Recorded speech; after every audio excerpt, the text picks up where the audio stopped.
Naam, ningependa kuwakaribisha tena siku ya leo, na leo nina maswali mawili matatu kwako ewe mwenzangu. Ningependa tu kukuuliza swali. Je, unaamka salama? Je, una nguvu za kutembea?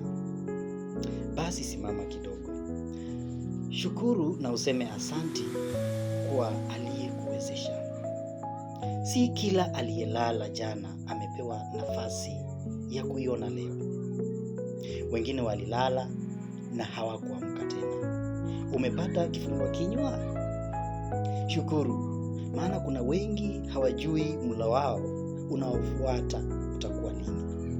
Wapo wanaolala na kuamka na njaa, majonzi na kukata tamaa. Maisha yana nyakati mbili, wakati wa furaha na wakati wa changamoto. Ukiona mema leo, ya shukuru, maana hakuna anayejua kesho imebeba nini. Hivyo basi, usilalamike kwa kila jambo.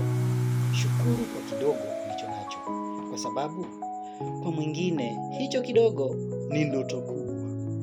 Asante kwa muda wako. Kama ujumbe huu umekugusa, usisahau kulike, kushare na kuacha maoni yako.